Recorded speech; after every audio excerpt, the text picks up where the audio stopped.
भगवान शिव से हम सबका बहुत लगाव तो है ही, साथ ही लोगों से जुड़े हर पर्व बहुत ही हर्षोल्लास से मनाते हैं। कहा जाता है कि भगवान शिव त्रिलोक के आदि और अंत के देवता हैं, जिनके आगे दुनिया की सभी शक्तियां असफल हो जाती है। लेकिन क्या आप जानते हैं कि आखिर भगवान शिव का जन्म कैसे हुआ था, उनकी माता कौन थी और उनके पिता का क्या नाम था, उन्होंने किससे अपनी शिक्षा प्राप्त की थी और किस किस को शिक्षा का दान दिया था? अगर नहीं तो इन सवालों के जवाब पाने के लिए देखते रहें हमारा आज का वीडियो। हेलो एवरीवन, मैं आकृति इकबाल आज आपके सामने एक नया वीडियो लेकर उपस्थित। तो अपने आज के वीडियो में हम बात करेंगे भगवान शिव जी के जन्म से जुड़ी कथा के बारे में। चलिए बिना देर के वीडियो को शुरू करते हैं, जानते हैं इस बारे में डिटेल में। सबसे पहले भगवान शिव के जन्म से जुड़ी पहली कहानी यानी कि शिव पुराण की बात करते हैं। तो शिव पुराण के अनुसार भगवान शिव को स्वयंभू माना जाता है, जिसका मतलब है कि भगवान शिव का जन्म स्वयं ही हुआ था। यानी कि इससे एक बात तो तय हो जाती है कि ना ही भगवान शिव की कोई माता है और ना ही उनकी कोई पिता। इस कारण से भगवान शिव पंच तत्वों से भी परे हैं और उन्हें मृत्यु का भी कोई भय नहीं। विष्णु पुराण में बताए गए भगवान शिव के जन्म से जुड़ी कथा के बारे में, तो विष्णु पुराण में बताया गया है कि भगवान विष्णु के माथे से निकलने वाले तेज के कारण भगवान शिव की उत्पत्ति हुई थी और उनके नाभि से निकलने वाले तेज से कमल पर विराजमान ब्रह्मा जी का जन्म हुआ। अगर दूसरी ओर भगवान विष्णु के जन्म के बारे में शिव पुराण में बताया गया है कि एक बार की बात है जब भगवान शिव अपने घुटने मल रहे थे और उनके घुटनों से निकलने वाले मैल से भगवान शिव विष्णु का जन्म हुआ था।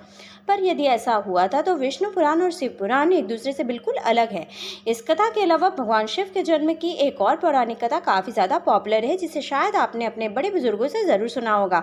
पर यदि नहीं सुना तो आपकी जानकारी के लिए बता दें कि एक बार की बात है जब भगवान विष्णु और परम ब्रह्मा जी के बीच इस बात पर बहस छिड़ गई कि आखिर इस संसार में सबसे महान कौन है। और जब भगवान विष्णु और भगवान ब्रह्मा इस बात पर बहस कर ही रहे थे तो एक जलते हुए खंबे के रूप में महादेव उनके बीच आए। वो दोनों ही इस को नहीं समझ पाया और तभी अचानक से एक आवाज आई जिसने कहा कि जो भी इस खंबे का आखिरी छोर ढूंढ लेगा वही सबसे महान कहलाएगा। ऐसा सुनते ही ब्रह्मा जी ने एक पक्षी का रूप लिया और खंबे का ऊपरी हिस्सा ढूंढने निकल पड़े। वहीं विष्णु जी ने वराह का रूप लिया और खंबे का अंत ढूंढने निकल गए। बहुत देर तक खोजने के बाद भी दोनों में से किसी को भी खंबे का छोर नहीं मिला और दोनों हार मानकर वापस आ गए। उसके बाद भगवान शिव असली रूप में आए और फिर भगवान विष्णु और ब्रह्मा जी ने ये मान लिया कि महादेव ही सबसे महान और शक्तिशाली हैं, इनसे बड़ी शक्ति इस दुनिया में कोई नहीं। इसके साथ ही शिव पुराण में बताया गया है कि ये खंबा इस बात को दर्शाता है कि ना ही भगवान शिव जन्मे थे और ना ही उनका कोई अंत है, वे अमर हैं। अब यदि हम बात करें भगवान शिव से जुड़े एक ऐसे प्रसंग के बारे में जो सबसे ज़्यादा प्रचलित है कि क्या भगवान ब्रह्मा भगवान शिव के पिता हैं। जी हाँ, ये कहानी भी लोगों के बीच काफ़ी पॉपुलर है। तो आपको बता दें कि आखिर किस प्रकार भगवान शिव ने ब्रह्मपुत्र के रूप में जन्म लिया था। इसके पीछे विष्णु पुराण की एक पौराणिक कथा है, जिसके अनुसार जब धरती, आकाश, पाताल या फिर कहे पूरा यूनिवर्स जलमग्न यानी कि पानी में डूब चुका था, तब भगवान विष्णु के अलावा कोई भी देव या प्राणी संसार में नहीं था। तब केवल भगवान विष्णु ही जल सतह पर अपने शेष नाग पर लेटे हुए थे। जिसके बाद उनकी नाभि से कमल की डंडी पर ब्रह्मा जी प्रकट हुए और जब भगवान ब्रह्मा और भगवान विष्णु इस यूनिवर्स से संबंधित बातें कर ही रहे थे तब भगवान शिव भी प्रकट हुए, जिसके बाद ब्रह्मा ने उन्हें पहचानने से इनकार कर दिया। इस कारण से भगवान शिव रूठ गए और उनके रूठ जाने के कारण भगवान विष्णु ने उन्हें दिव्य दृष्टि प्रदान कर ब्रह्मा जी को भगवान शिव की याद दिलाई। जिसके बाद भगवान ब्रह्मा को अपनी गलती का एहसास हुआ और शिव जी से क्षमा मांगते हुए उन्होंने उनसे अपने पुत्र रूप में पैदा होने का आशीर्वाद भी मांगा, जिस कारण से भगवान शिव ने भगवान ब्रह्मा की प्रार्थना स्वीकार करते हुए उन्हें यह आशीर्वाद दिया। लेकिन इसके बाद जब भगवान ब्रह्मा ने इस सृष्टि की रचना शुरू की तो उन्हें एक बच्चे की जरूरत पड़ी और तब उन्हें भगवान शिव का आशीर्वाद ध्यान आया, जिसके लिए भगवान ब्रह्मा ने तपस्या की और बालक के रूप में भगवान शिव को प्राप्त किया। इसके बाद बात आती है श्रीमद् देवी महापुराण की। तो श्रीमद् देवी महापुराण में भगवान शिव के माता और पिता के बारे में जो बताया गया है उसके बारे में अब हम बात करते हैं।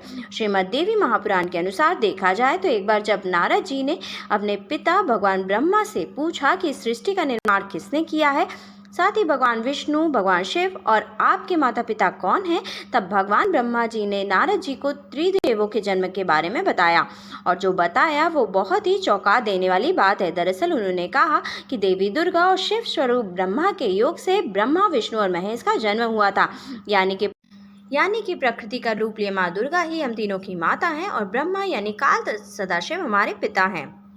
चलिए दोस्तों, अब आपको बता दें कि आखिर भगवान शिव ने किससे अपनी शिक्षा प्राप्त की थी और उनके गुरु कौन थे। हम जानते हैं कि शायद इस प्रश्न का जवाब आप में से कुछ लोगों को पता होगा, पर जिन्हें नहीं पता उन्हें बता दें कि भगवान शिव स्वयं इस संसार के गुरु माने जाते हैं, जिन्होंने इस संसार में गुरु शिष्य की परंपरा की शुरुआत की थी। लेकिन अगर सवाल आता है कि आखिर भगवान शिव ने किसको शिक्षा का ध्यान दिया था, तो आपको बता दें कि हिंदू धर्म के ग्रंथ के अनुसार ब्रह्मा जी और शिव जी इस संसार के सबसे पहले गुरु है, जिन्होंने गुरु शिष्य के इस रिश्ते की शुरुआत की थी। जहां भगवान ब्रह्मा ने अपने मानस पुत्रों को शिक्षा प्रदान की थी, वही भगवान शिव ने अपना ज्ञान केवल 7 शिष्यों को दिया था। यानी भगवान शिव 7 शिष्यों के गुरु थे और वे जिन शिष्यों के गुरु थे उन्हें आज के समय में सप्त ऋषियों की संज्ञा दी जाती है। हमारी आज की वीडियो आपको कैसी लगी हमें बताइएगा। आज के वीडियो में बस इतना ही। For more such interesting video, like and subscribe my channel. Thank you. Bye bye.